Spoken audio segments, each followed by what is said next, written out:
শেখাই, আমরা গান শেখাই, আমরা নাচ শেখাই, সকল কিছু আমাদের শিক্ষা প্রতিষ্ঠানের সাথে সম্পৃক্ত।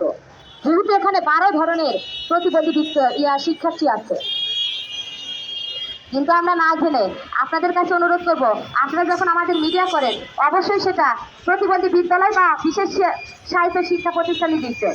কারণ অনেকে বোঝে না, ওনারা বলে এরা কোনো শিক্ষা দেন না, ওই যে প্রাইমারি স্কুলের শিক্ষক ভেবে আমাদের বাজে বাজে কমেন্ট করে যাচ্ছেন। আমাদের খারাপ লাগে ভাই। যাদের পেটে আছে, যাদের খাবার আছে, তাদের জন্য খাওয়া বাড়তে বলেন, আর আমাদের যে খাওয়া নেই আমাদের জন্য চড়াইতে যান, এই ক্ষুধা তো আর সহ্য হয় না। আপনারা বলে যাচ্ছেন যে প্রাইমারি শিক্ষকেরা শিক্ষা দেয় না, তারা বসে থাকছে, তাদের আবার কেন বেতন বাড়াবে?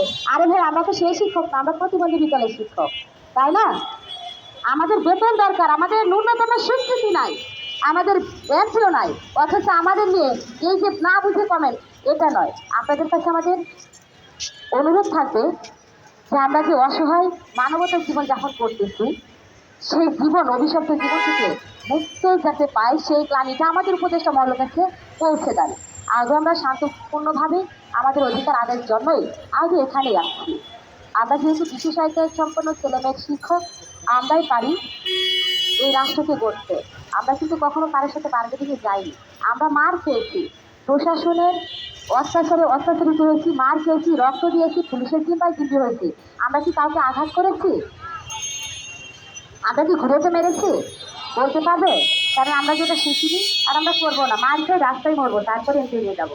আমরা নাচের বান্ধা এই দিক থেকে ছাড়বো না, তাই না? আমাদের মাঝে যে ভাইরা আছে, বোনেরা আছেন, অনেকেরই কষ্ট আছে, প্রতিভা আছে। আমি আপনাদের বলবো, আমরা যেহেতু শিক্ষক এসেছি অধিকার আদায় করতে, রাজনৈতিক কোনো প্রেক্ষাপট নিয়ে কথা বলবো না, রাজনৈতিক কোনো স্লোগান রাখবো না, রাজনৈতিক কোনো বিষয় নিয়ে আমাদের কথা থাকবে না। যে সরকারি আসুক সেই আমাদের মাথার উপর থেকে কাজ করবে এবং আমরা তাদের কাছেই যাবো।